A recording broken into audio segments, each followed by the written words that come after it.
ಸ್ನೇಹಿತರೆ, ನಮಸ್ಕಾರ.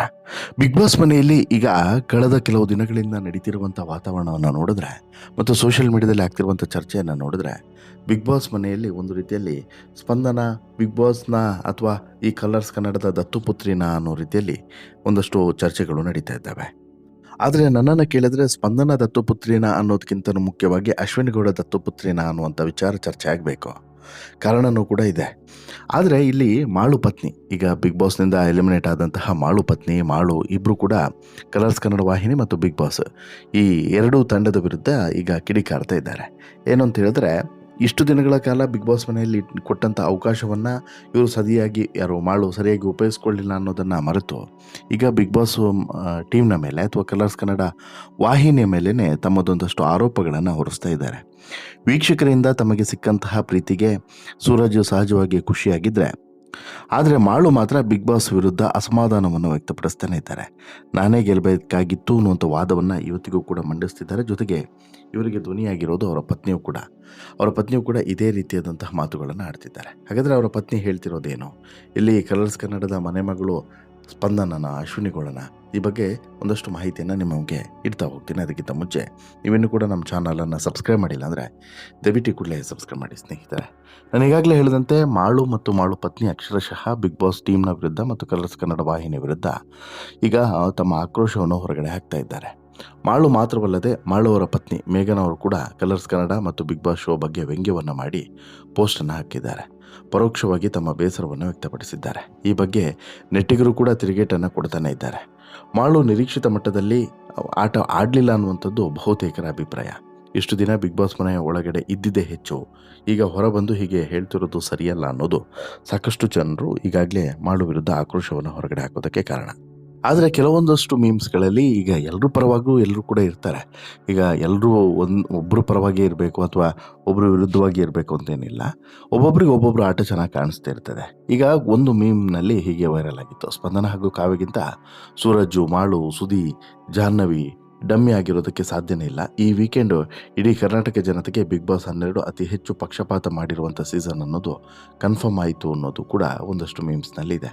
ಇದನ್ನು ಹೊರತುಪಡಿಸಿದರೆ ಸ್ಪಂದನ ಕಲರ್ಸ್ ಕನ್ನಡದ ದತ್ತುಪುತ್ರಿ ಎನ್ನುವಂತೆಯೂ ಕೂಡ ವ್ಯಂಗ್ಯವಾಡಿರುವಂಥ ಮೀಮ್ಸ್ಗಳು ಇದ್ದಾವೆ. ಮಾಳು ಪತ್ನಿ ಮೇಘನ ಇದೀಗ ತಮ್ಮ ಇನ್ಸ್ಟಾಗ್ರಾಮ್ ಸ್ಟೋರಿಯಲ್ಲಿ ಇದನ್ನು ಹಂಚಿಕೊಂಡಿದ್ದಾರೆ. ಎಲ್ಲಿದೆಯೋ ನ್ಯಾಯ ಅಣ್ಣ ಅನ್ನುವಂಥ ಹಾಡನ್ನು ಹಾಕಿದ್ದಾರೆ.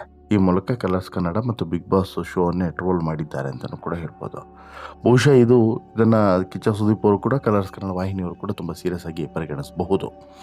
ಇನ್ನು ಫ್ಯಾನ್ ಪೇಜ್ ಟ್ರೋಲ್ ಮೀಮನ್ನು ಹಂಚಿಕೊಂಡು ಮಾಳು ಮತ್ತು ಆತನ ಪತ್ನಿ ನಗೆಪಾಟಲಿಗೆ ಈಡಾಗಿದೆ ಅನ್ನೋದು ಕೂಡ ಕೆಲವರ ಅಭಿಪ್ರಾಯ. ಯಾಕಂತ ಹೇಳಿದ್ರೆ, ಇಲ್ಲಿ ಮಾಳು ಜೊತೆಗೆ ಎಲಿಮಿನೇಟ್ ಆದಂಥ ಸೂರಜ್ ಇವರೆಲ್ಲರೂ ಕೂಡ ನಿಜವಾದಂಥ ಆಟವನ್ನು ಆಡಿದ್ದಿದ್ರೆ, ಅದರಲ್ಲೂ ಕೂಡ ಎಸ್ಪೆಷಲಿ ಮಾಳು ಈಗ ಹೊರಗಡೆ ಬಂದ ಮೇಲೆ ಮಾತನಾಡ್ತಿರುವಂಥ ಮಾತುಗಳನ್ನು ಒಳಗಡೆನೇ ಆಡಿದ್ದಿದ್ರೆ ಈ ರೀತಿ ಆಗುವಂಥ ಪರಿಸ್ಥಿತಿ ಇರ್ತಿರಲಿಲ್ಲ ಅನ್ನುವಂಥದ್ದು ಕೂಡ ಸತ್ಯ. ಹೀಗಾಗಿ ಮಾಳುವನ್ನು ಯಾರೂ ಕೂಡ ಟಾರ್ಗೆಟ್ ಮಾಡಲಿಲ್ಲ. ಮಾಳುನೇ ಒಂದು ರೀತಿಯಲ್ಲಿ ಟಾರ್ಗೆಟ್ ಆದ, ಅವನ ತಪ್ಪುಗಳಿಂದ ಅವನ್ನೇ ಟಾರ್ಗೆಟ್ ಆದ. ಜೊತೆಗೆ ಈಗೇನು ಮಾತನಾಡ್ತಿದಾರಲ್ಲ ಮಾಳು ಹೆಂಡತಿ ಎಲ್ಲರೂ ಕೂಡ ಇದನ್ನು ಬಿಗ್ ಬಾಸ್ ಮನೆ ಒಳಗಡೆ ಇದ್ದಾಗ ಮಾತನಾಡಿದರೆ ಅದಕ್ಕೊಂದು ಸ್ವಲ್ಪ ತೂಕನಾದರೂ ಇರ್ತಿತ್ತು ಅನ್ನೋದು ಕೆಲವರ ಅಭಿಪ್ರಾಯ. ಎಲಿಮಿನೇಟ್ ಆಗಿ ಹೊರಗಡೆ ಬಂದಿರುವಂಥ ಮಾಳು ಶೋ ಬಗ್ಗೆ ಬೇಸರವನ್ನು ವ್ಯಕ್ತಪಡಿಸಿದ್ದಾರೆ. ನನಗೆ ಅನ್ಯಾಯ ಆಗಿದೆ ಅನ್ನುವಂತಹ ವಿಚಾರವನ್ನು ಮಾಧ್ಯಮಗಳಲ್ಲಿ ಹೇಳ್ಕೊಂಡಿದ್ದಾರೆ. ಕಾಮಿಡಿ ಬಿಟ್ಟರೆ ಗಿಲ್ಲಿ ಯಾವುದೇ ಟಾಸ್ಕ್ ಮಾಡಲಿಲ್ಲ ಅಥವಾ ಯಾವುದರಲ್ಲೂ ಕೂಡ ಕಾಣಿಸ್ಲಿಲ್ಲ. ನಾನು ನೋಡಿದಂತೆ ಅವನು ಯಾವುದೇ ಫಿಸಿಕಲ್ ಟಾಸ್ಕ್ ಕೂಡ ಚೆನ್ನಾಗಿ ಆಡಲಿಲ್ಲ. ಗಿಲ್ಲಿ ಅಲ್ಲ, ಯಾರೇ ಶೋ ಗೆದ್ದರೂ ಕೂಡ ಅದು ನ್ಯಾಯವಾಗಿರೋದಿಲ್ಲ. ನನ್ನ ಪ್ರಕಾರ ನಾನೇ ಶೋ ಗೆಲ್ಲಬೇಕಾಗಿತ್ತು ಅನ್ನೋದು ಮಾಡೋ ಅಭಿಪ್ರಾಯ. ಈ ಮಾತನ್ನು ಕೇಳಿದ ಬಳಿಕ ಸಾಕಷ್ಟು ಜನ ನಕ್ಕಿದ್ದು. ಇದು 2025 ಅಂತ್ಯದಲ್ಲಿ ಬ್ಲಾಸ್ಟ್ ಆದಂತಹ ಒಂದು ದೊಡ್ಡ ಪೀಕೆ ಅಂತ ಹೇಳ್ಬಿಟ್ಟು, ಜೋಕ್ ಅಂತ ಹೇಳ್ಬಿಟ್ಟು ಎಲ್ಲರೂ ಕೂಡ ಒಂದು ರೀತಿಯಲ್ಲಿ ಎಲ್ಲರೂ ಕೂಡ ನಗಾಡಿದ್ದು ಅಷ್ಟು ದೊಡ್ಡ ಜೋಕನ್ನು ಮಾಳು ಸೇರಿಸ್ತಾರೆ. ಇನ್ನು ಮಾಳು ಪ್ರಕಾರ ಅಥವಾ ಮಾಳು ಹೆಂಡತಿ ಪ್ರಕಾರ ಇಲ್ಲಿ ಸ್ಪಂದನ ಕಲರ್ಸ್ ಕನ್ನಡ ವಾಹಿನಿಯ ಮನೆ ಮಗಳು ಅಂತ ಹೇಳ್ಬಿಟ್ಟು, ಈಗ ಕಲರ್ಸ್ ಕನ್ನಡ ವಾಹಿನಿ ಸ್ಪಂದನನ್ನು ಉಳಿಸ್ಕೊಳ್ಳೋದಕ್ಕೆ ನಿರಂತರವಾದಂಥ ಪ್ರಯತ್ನವನ್ನು ಮಾಡ್ತಿದೆ ಅನ್ನೋಂಥ ಆರೋಪವನ್ನು ಈ ಹಿಂದೆ ಆ್ಯಂಕರ್ ಜಾಹ್ನವಿ ಕೂಡ ಮಾಡಿದರು. ಆ ಸಂದರ್ಭದಲ್ಲಿ ಕಿಚ್ಚ ಸುದೀಪ್ ಅವರು ನೇರವಾಗಿ ವಾರ್ನಿಂಗನ್ನು ಕೊಟ್ಟಿದ್ದರು ಜಾಹ್ನವಿ ಅವರಿಗೆ, ಇಂಥ ಮಾತುಗಳನ್ನು ಸುಮ್ಮನೆ ಗಾಳಿಯಲ್ಲಿ ತೇಲಿಸ್ಬಿಡಬೇಡಿ, ವಿತ್ ಪ್ರೂಫ್ ಮಾತನಾಡಿ ಅಂತೇಳಿ. ಆಮೇಲೆ ಇಡೀ ಕಾರ್ಯಕ್ರಮಕ್ಕೆ ಇದೊಂದು ಕಪ್ಪು ಚುಕ್ಕೆ ಆಗಿಬಿಡುತ್ತೆ, ಯಾರನ್ನೋ ಒಬ್ಬರನ್ನ ಉಳಿಸ್ಕೊಳ್ಳುತ್ತೆ, ಯಾರನ್ನೋ ಒಬ್ಬರನ್ನ ಕಳಿಸುತ್ತೆ ಅಂತೇಳಿ. ಆನಂತರ ನಡೆದಂಥ ಘಟನೆಗಳು ಇದಕ್ಕೆ ಪೂರಕವಾಗಿ ಇತ್ತು ಕೂಡ.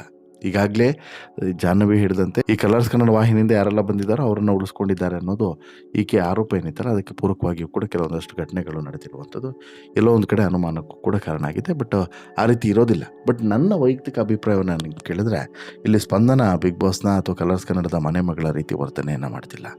ಇಲ್ಲಿ ಆ ರೀತಿ ವರ್ತನೆ ಮಾಡ್ತಿರುವಂಥದ್ದು ಅಶ್ವಿನಿ ಗೌಡ. ಕಾರಣ ಏನು ಅಂತ ಹೇಳಿದ್ರೆ ಅಶ್ವಿನಿ ಗೌಡ ಈ ಗಿಲ್ಲಿ ಯಾವಾಗ ಕ್ಯಾಪ್ಟನ್ ಆದರೂ ಆಗಿಂದ ಕಂಪ್ಲೀಟಾಗಿ ಒಂದ್ಸರಿ ಮೆಂಟಲಿ ಡಿಸ್ಟರ್ಬ್ ಆದಂಗೆ ಆಗಿಬಿಟ್ಟಿದ್ದಾರೆ. ಕಾರಣ ಏನು ಅಂತ ಹೇಳಿದ್ರೆ ಅಶ್ವಿನಿ ಗೌಡ ಪ್ರತಿಯೊಂದು ವಿಚಾರಕ್ಕೂ ಕೂಡ ಸಿಟ್ಟು ಮಾಡ್ಕೊಳ್ಳೋವಂಥದ್ದು, ಗಿಲ್ಲಿ ಜೊತೆಗೆ ಜಗಳ ಆಡ್ತಿರುವಂಥದ್ದು, ಜೊತೆಗೆ ಈಗಾಗಲೇ ಬಿಗ್ ಬಾಸ್ ಕೊಟ್ಟಂಥ ಟ್ವಿಸ್ಟ್ನ ಪ್ರಕಾರ ರಾಣಿ ಕೂಡ ಆಗಿರೋದ್ರಿಂದ ತಾಳ್ಮೆಯಿಂದ ಮತ್ತು ರಾಜನ ಜೊತೆಗೆ ಸಂಯಮದಿಂದ ವರ್ತಿಸಬೇಕಾಗಿತ್ತು. ಬಟ್ ಆದರೆ ಆ ರೀತಿ ವರ್ತನೆ ಮಾಡದೇ ಇರುವಂಥದ್ದು, ಜೊತೆಗೆ ನಾನ್ಯಾಕೆ ಕೆಲಸ ಮಾಡಬೇಕು ಅನ್ನುವಂಥ ಅಹಂಕಾರವನ್ನು ಪ್ರದರ್ಶನ ಮಾಡ್ತಿರುವಂಥದ್ದು, ಗಿಲ್ಲಿ ಕ್ಯಾಪ್ಟನ್ ಆಗೋದಕ್ಕೆ ನಾಲಾಯಕು, ಅವನ ಮಾತನ್ನು ನಾನ್ಯಾಕೆ ಕೇಳಬೇಕು ಅನ್ನುವಂಥ ದುರಹಂಕಾರದ ವರ್ತನೆ ತೋರಿಸ್ತಿರೋದೇ ಆಗಿರ್ಬೋದು. ಇವೆಲ್ಲವೂ ಕೂಡ ಈಕೆಗೆ ಕಂಪ್ಲೀಟಾಗಿ ನೆಗೆಟಿವ್ ಆಗ್ತಾನೆ ಇದೆ, ನಿರಂತರವಾಗಿ ನೆಗೆಟಿವ್ ಆಗ್ತಿದೆ. ಇದು ಬಹುಶಃ ಎಲ್ಲೋ ಒಂದು ಕಡೆ ಈ ಅಶ್ವಿನಿ ಗೌಡ ಇಷ್ಟೆಲ್ಲ ನೆಗೆಟಿವ್ ಆಗ್ತಾಯಿದ್ರೂ ಕೂಡ ಅಶ್ವಿನಿ ಗೌಡನ ಉಳಿಸ್ಕೊಂಡಿರೋದು ಯಾಕೆ ಅನ್ನುವಂಥದ್ದು ಒಂದು ಪ್ರಶ್ನೆ. ಎರಡನೇ ಪ್ರಶ್ನೆ TRP ಮೆಟ್ರಲ್ಲೋ ಅಥವಾ ಚಾನಲ್ನ ಮೆಟ್ರಲ್ಲ ಅಶ್ವಿನಿ ಗೌಡ ಅನ್ನೋದು.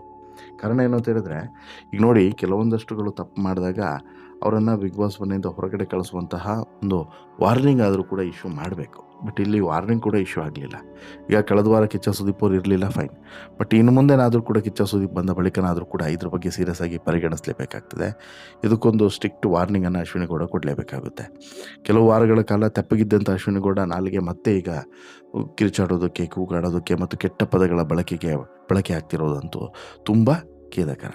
ಹಾಗೆಯೇ ಅಶ್ವಿನಿ ಗೌಡಗೆ ಇದೇನಾಗಿದೆ ಅಂತ ಹೇಳಿದ್ರೆ ಒಂದು ರೀತಿಯಲ್ಲಿ ಅಭ್ಯಾಸ ಆಗೋಗಿದೆ ಮತ್ತು ರಿಪೀಟ್ ಏನೇ ಆದರೂ ಕೂಡ ಕಿಚ್ಚ ಸುದೀಪ್ ಅವ್ರ ಎದುರುಗಡೆ ಮಾತನಾಡೋದೇ ಒಂದೇ ಮತ್ತು ಅದಾದ ಬಳಿಕ ಆಡೋದೇ ಒಂದು. ಅಂದರೆ ಅಲ್ಲಿಗೂ ಇಲ್ಲಿಗೂ ಕೃತಿಗೂ ಈಕೆಯ ನಡವಳಿಕೆಗೂ ಸಂಬಂಧನೇ ಇಲ್ಲ, ಆ ರೀತಿ ಆಡ್ತಾ ಇದ್ದಾರೆ. ಹೀಗಾಗಿ ಇಲ್ಲಿ ಅಶ್ವಿನಿ ಗೌಡ ಅಹಂಕಾರಕ್ಕೆ ಮದ್ದರಿಯುವಂಥ ಕೆಲಸವನ್ನು ಮಾಡೋದು ಬಿಟ್ಕೊಂಡು ಬಕೆಟ್ ಇಟ್ಕೊಂಡು ಇನ್ನೂ ಕೂಡ ಎಷ್ಟು ಟೈಮ್ ಇಟ್ಕೊಳ್ತೀರಾ ಅನ್ನೋಂಥ ಅಭಿಪ್ರಾಯ ಸಾಕಷ್ಟು ಜನರು ಕೂಡ ಕೇಳ್ತಿದ್ದಾರೆ. ನೋಡಿ ಏನಾಗುತ್ತೆ ಅಂತೇಳಿ. ಒಟ್ಟಾರೆ ನಿಮಗೇನು ಅನಿಸುತ್ತೆ ಸ್ನೇಹಿತರೆ ಈ ಎಲ್ಲ ಬೆಳವಣಿಗೆಗಳ ಬಗ್ಗೆ ನಿಮ್ಮ ಅಭಿಪ್ರಾಯನು? ದಯವಿಟ್ಟು ನಿಮ್ಮ ಅಭಿಪ್ರಾಯನ ಕಮೆಂಟ್ ಮಾಡಿ ತಿಳಿಸಿ. ಜೊತೆಗೆ ಇಷ್ಟ ಆಯಿತು ಅಂತ ಹೇಳಿದ್ರೆ ಲೈಕ್ ಮಾಡಿ, ಶೇರ್ ಮಾಡಿ, ಚಾನಲ್ಗೆ ಸಬ್ಸ್ಕ್ರೈಬ್ ಆಗೋದನ್ನು ಮರಿಬೇಡಿ. ಧನ್ಯವಾದ.